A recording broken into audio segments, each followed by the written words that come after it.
Halo guys, aku lagi di Kodim ini. Sini mas. Sini. Ya Pak, Sini, pusat dulu, pusat. kenapa Pak?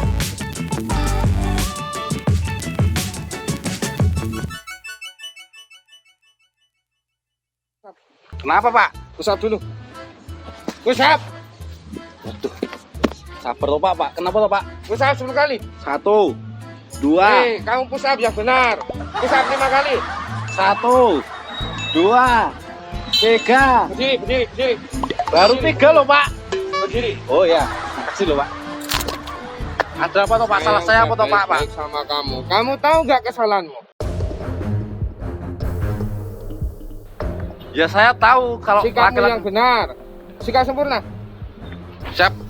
Nah, saya jelaskan. Kamu tahu nggak kesalahanmu masuk Kodim? Laki-laki nggak pernah benar Pak.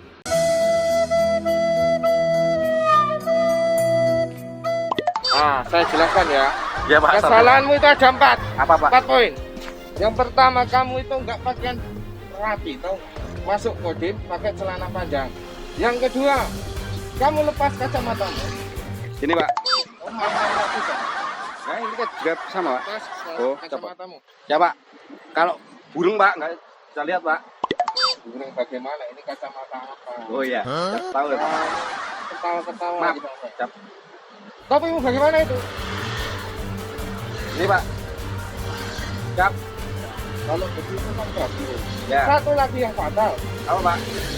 Ini masa pandemi. Kenapa kamu nggak pakai masker? Ada Pak. Lupa pakai Pak. Kan saya Kalau foto. ada, pakai ya. Ya. Pakai yang bagus. Siap Pak. Siap. Udah Pak. Gunain dulu yang bagus. Ya ini udah bener Pak ini Pak. Maskernya aja yang jelek Pak. Nah, Siap. itunya itu. Enggak. Oh ya. Tutup. Siap. Ini Pak. Matanya Oh. tapi Pak. Serba salah saya Pak. Ya. Kamu mau ketemu siapa? Siap. Lapor. Saya kesini mau bertemu dengan Pak Agung sama Pak Gatot. Pak Agung sama Pak Gatot. Gatot. Siap. Nah, kalau mau ketemu kamu harus sesuai prosedur. Ya Pak. Siap. Masuk Kodim, ya. Yang pertama saya cek dulu suhu badanmu. Siap. Ampun Pak, santai Pak. begini. Santai. Ampun toh, Pak. Ampun Pak. Kulo salah Pak. Kamu sudah kayak Kulo boten begitu. saged ketemu Pak. Boten saged ketemu Pak Agung. Saya cek dulu sesuai prosedur. Ya. Nah, Lah, tadi saya udah. cek suhu badan dulu. Oh, ini bukan pistol loh. Ini bukan pistol, Oh, maaf, ini Pak. termogan. Oh, siap. Untuk mengecek suhu badan kamu supaya sesuai prosedur untuk masuk ke Kodim. Oh, siap. Oke? Ya, siap Pak. Maaf Pak. Enggak tahu Pak. Nah, suhu badanmu normal, Ya.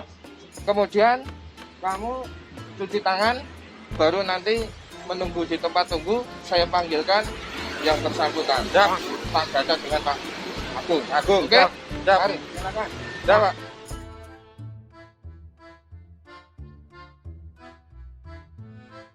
Ini tempat cuci tangannya. Siap. Silakan cuci tangan yang baik dan benar. Siap.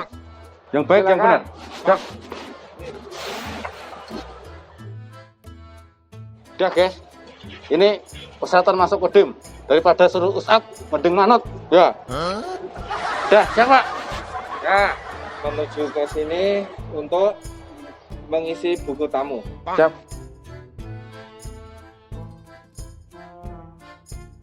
Kula suwun. Kula nuwun. Mari. Siap.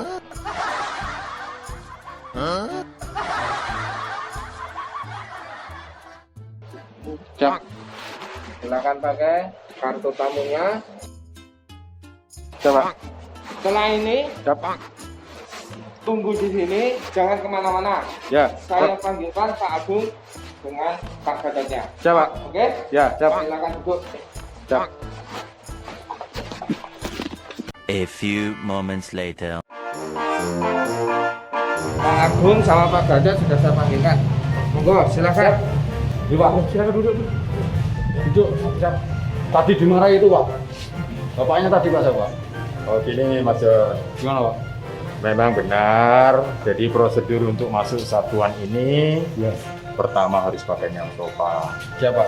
Ya, Mas John tadi dari segi penampilannya ya maaf ini ya bisa dikatakan kurang sopan. Siapa? Masuk sini harus pakai celana panjang. Oh iya, ya. Tuh. Terus kalau misalkan pakai kacamata ya kacamatanya dilepas dulu. Siap, siap Pak. Maksudnya kacamata hitam loh ya. Iya. Kalau kacamata yang Putih kiri ya. itu tidak ada masalah. Oh, ini Itu ya. kacamata main ini Pak saya Pak. Ini main ini Pak. Ya, jadi tadi kan gini Pak saya Pak. Terus suruh lepas deh ini kan bingung ya kalau coba gini. Ya kan belum pakai berkendara atau belum pakai membaca, ya apa-apa dilepas dulu. Oh, siap. Ya, Siap. gitu ya. Siap. Kemudian ya pakai yang rapi lah, topi Siap, Pak. nggak boleh dibalik. Siap. Ya. Kemudian ini kan masa pandemi, harus pakai masker dan juga setiap yang masuk di sini harus dicek suhu tubuhnya. Ya, Saya tidak ditembak ya. enggak. Sniper. Kan tentara itu rakyat juga. Iya. Ya, Lindungi juga. betul. Makasih Pak. Ya, Siap. tentara itu berasal dari rakyat, bekerja untuk rakyat dan kembali untuk rakyat. Ya, gak usah takut. Ya, yang penting kamu ikuti prosedur. Siap. Ya, Siap. oke. Dan Sekarang kamu kesini ngapain? gini Pak.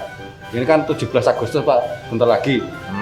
Saya mau tanya-tanya tentang perjuangan Bapak Haryanto sama Pak Agung waktu tugas dulu. Oh iya iya. Saya mau wawancara gitu Pak. Oke oke, kalau gitu kita cari di dalam aja. Siap. Ya, kita masuk ke dalam. Coba. Ayo.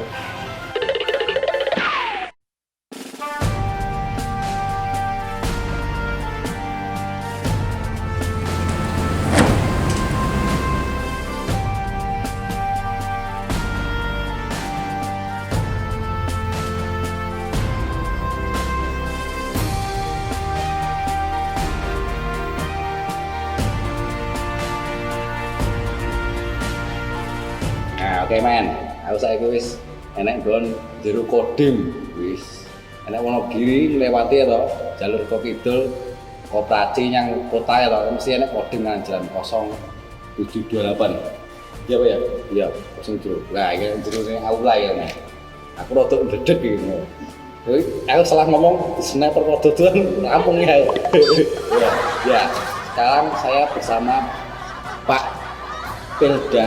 Oh, Pak Pelda Agung sama Pak Pelda Haryanto ini ya. Ini narasumber kita. Jadi kita kulik-kulik tentang pengalamannya bapak-bapak ini waktu bertugas, waktu di lapangan ya, sama menghadapi pandemi ini men. Ya. Kita langsung aja ke narasumber kita, Bapak Agung. Selamat siang Pak. Siap. Selamat siang, Mas Udin. Ya, Mas John aja Pak. Ya. John. Ya. Dan sama John. Santai aja, rileks Pak. Karena kalau jenengan nggak rileks, saya duduk. Sabar men ya. Perkenalkan Pak, nama Bapak, alamat rumah, terus pangkatnya apa Pak?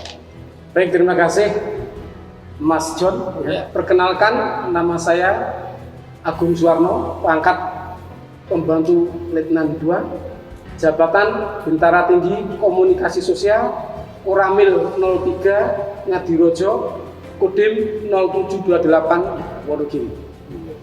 Ngomongin lho men, wis mantep. Ya, bro. Gua nenek ngomong kalau kesini bapak kok. Jadi wawancara kalau kesini rasanya. Atur Pak, ya. Tanya contohnya Pak. Bisa diceritakan Pak bagaimana pengalaman tugas, suka dukanya waktu tugas itu Pak? Baik, terima kasih. Saya akan bercerita suka dan duka di pelaksanaan tugas. Yang pertama, suka saya merasa bangga menjadi prajurit TNI, di mana saya bisa mengabdikan diri saya untuk bangsa dan negara ini untuk yang terbaik.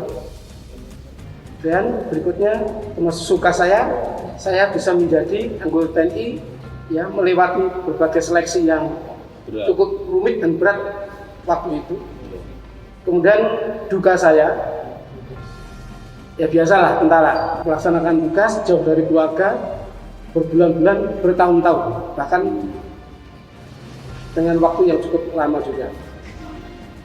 Selanjutnya duka saya, selain pisah dengan keluarga yang cukup lama, kemudian kami merasa kehilangan juga sosok teman saya yang baik, teman di dalam melaksanakan tugas.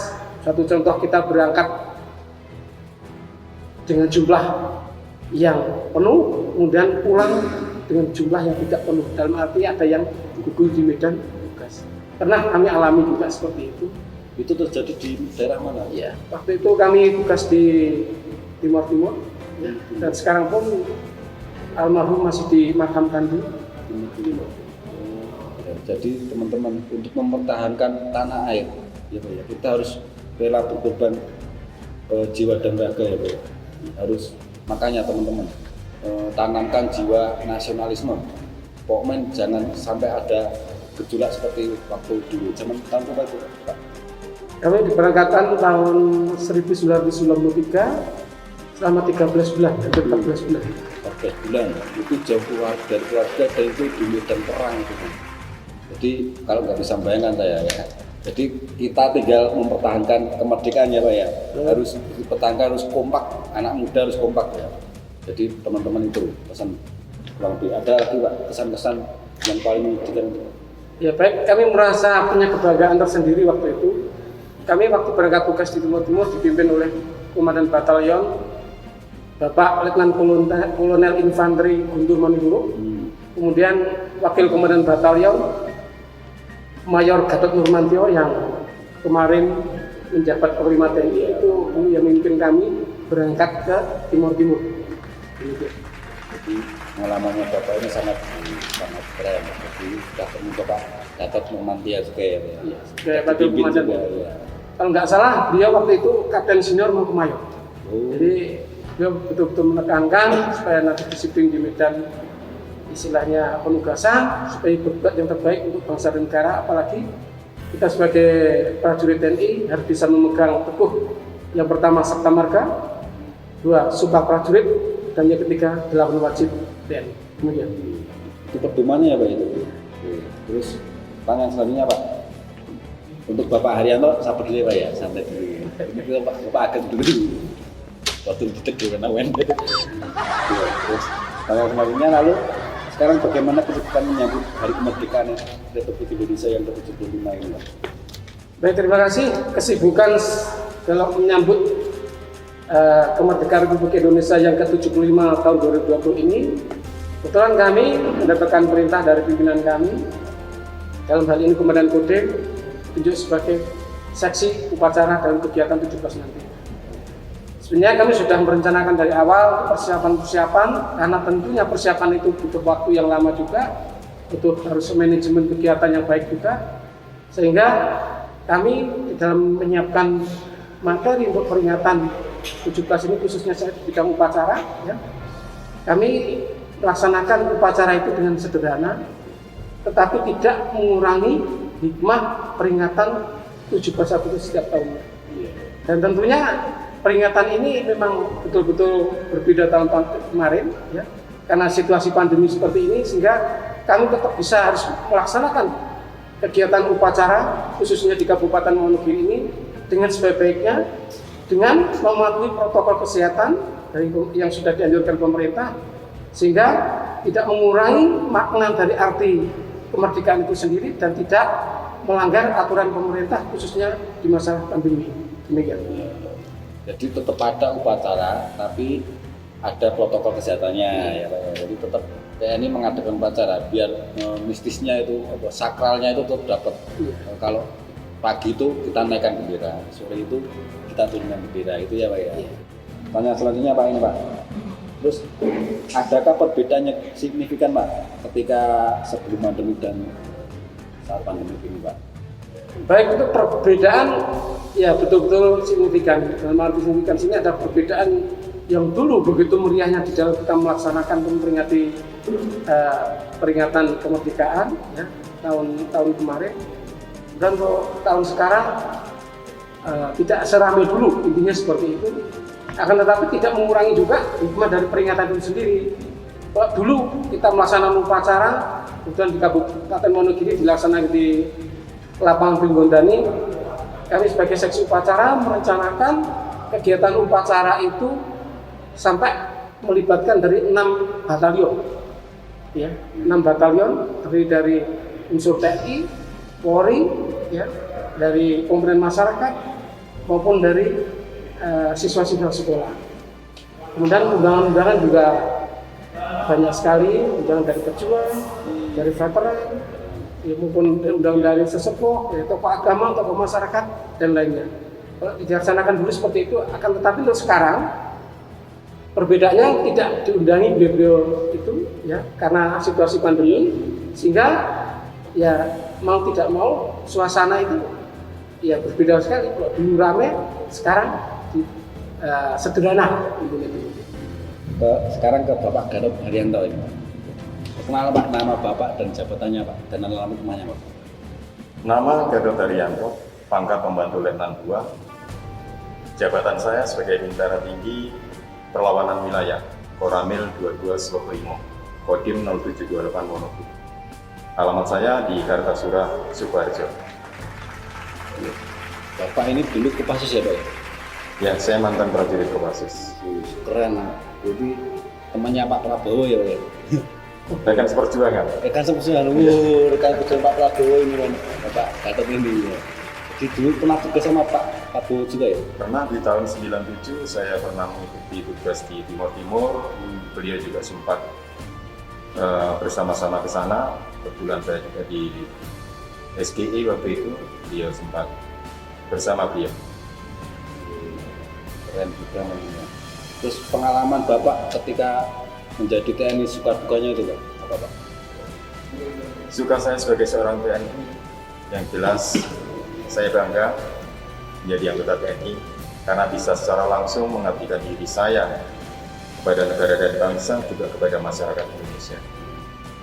Kemudian kami juga secara langsung bisa melakukan pembinaan-pembinaan di saat ini kepada generasi muda khususnya, agar tidak salah arah, tidak salah pergaulan, dan juga tidak menggunakan obat-obatan terlarang. Itu sebagai koridor kita untuk membatasi mereka.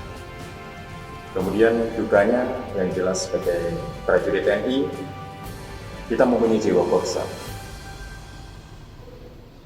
Pengalaman duka yang pernah saya alami pada saat saya penugasan di daerah Aceh, saya sempat kehilangan rekan seperjuangan juga. Telah mengorbankan jiwa dan raganya untuk bangsa dan negara ini. Yang jelas kita sangat berduka untuk mempertahankan keutuhan wilayah ini. Itulah yang saya alami. Itu sahabat karib gitu ya Pak? Bukan hanya sahabat karib, tapi kita di medan pertempuran atau di medan tugas, yang terdekat atau saudara kita adalah rekan kita. Kita tidak bisa bayangkan tanpa mereka, tanpa teman, tanpa saudara, kita tidak bisa berbuat. Apalagi kalau kita sudah kehabisan amunisi, mau minta siapa lagi kalau bukan dari rekan atau saudara kita.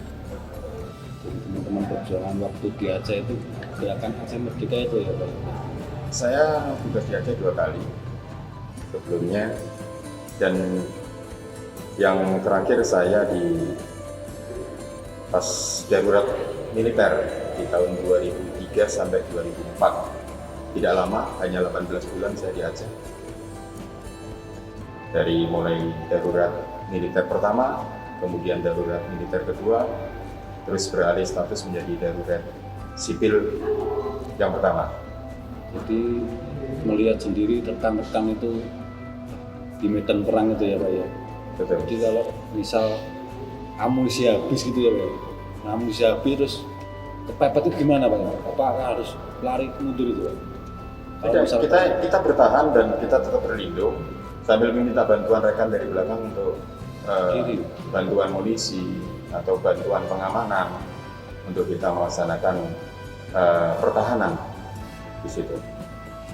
bayangkan men, posisi wah sekarang malah tembak-tembaknya film-filmnya karek mertahanke Indonesia mosok dora gelem kita pertahankan Indonesia men. Karena ini jiwa muda kita itu harus nasionalisme ya Pak ya, tentu ya Pak ya. Betul. Jadi untuk menjaga keutuhan nusa dan bangsa dari Sabang sampai Merauke ya Pak. Terus ada pengalaman lagi Pak, mungkin dari Bapak Agung atau Bapak Haryanto? Ya begini, ada pengalaman bagi saya untuk tugas, kebetulan saya bertugas yang kedua. Saya di Ambon dari Batalion Infanteri 516 Caragayuda di Surabaya, mendapatkan tugas untuk berangkat ke Ambon. Waktu itu saya berangkat dalam kondisi yang sehat fit, karena kita naik kapal waktu itu hampir 1 minggu lebih Sehingga duka saya begitu turun naik kapal itu sudah agak stamina turun lah, ininya seperti itu. Dan tugas di sana juga nggak begitu lama, tapi begitu pulang ketemu sama anak sendiri takut melihat Bapaknya. iya, mau digendong aja nggak mau, nangis ya. Bukan juga ini Pangling gitu ya. merupakan satu duka sekaligus kebanggaan juga. Iya. Menurut Bapak ini Pak, makna kemerdekaan di era milenial itu gimana Pak? Baik, sesuai Undang-Undang Republik Indonesia Nomor 34 Tahun 2004, bahwasanya tugas pokok TNI adalah untuk menegakkan kedaulatan negara, menjaga keutuhan wilayah negara kesatuan Republik Indonesia, melindungi segenap bangsa dan seluruh kepada Indonesia. Di situ ada peran TNI, tugas pokok TNI dalam masa perang dan juga tugas pokok TNI selain perang. Sekarang karena posisi kami sekarang adalah di komando kewilayahan, lebih tertuju pada tugas pokok TNI selain perang.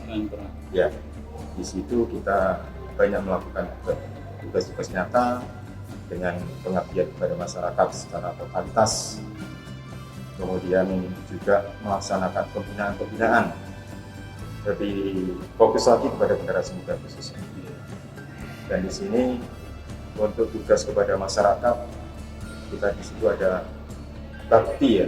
Bakti itu kita melaksanakan kegiatan diantaranya TMMD atau Tentara Manunggal Masuk Desa, kemudian karya bakti secara besar, kemudian juga masih banyak lagi kegiatan-kegiatan sosial kemasyarakatan yang kita laksanakan agar apa, generasi muda kita itu tidak salah arah, tetap dalam koridor yang baik, kemudian tidak salah pergaulan, karena di luar sana banyak salah pergaulan, adanya seks bebas, adanya penyalahgunaan narkoba, juga minuman keras.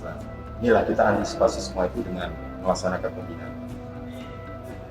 Tidak lepas dari itu juga kita memberikan kegiatan-kegiatan untuk membuat mereka itu mengerti akan sejarah, jadi tidak melupakan sejarah. Selain itu juga agar mereka bisa mencintai Republik ini melalui pembinaan-pembinaan agar mereka tertanam jiwa patriotisme untuk cinta tanah air dan bangsa. Karena siapa lagi? Karena kita yakin 20 atau 30 tahun yang akan datang, generasi muda sekarang inilah yang akan menjadi pucuk pimpinan di Republik ini. Jadi tugas dan tanggung jawab baik buruknya Republik ini ada di pundak generasi muda sekarang. Saya kira itu. Jadi teman-teman itu isinya Bapak Arianto, yang muda-muda itu yang menjadi harapan bapak-bapak ini. Harapan saya kepada masyarakat Wonogiri, tetap guyup rukun, semangat, tetap makaryo, janganlah vakum, isilah segalanya dengan kegiatan, dan jangan lupa tetaplah mencintai negara kesatuan Republik Indonesia, seperti mencintai diri kita sendiri maupun keluarga. Untuk Pak Agung, harapannya untuk Wonogiri Pak. Ya, tentunya tidak jauh dari yang disampaikan Pak Gatot Haryanto. Ya. Jadi saya sekarang menekankan karena situasi pandemi seperti ini, tolong masyarakat Wonogiri betul-betul bisa menjaga apa yang menjadi harapan masyarakat atau pemerintah, yaitu bisa menjaga social distancing. Seperti itu ya. Protokol kesehatan harus dipatuhi. Sehingga apa?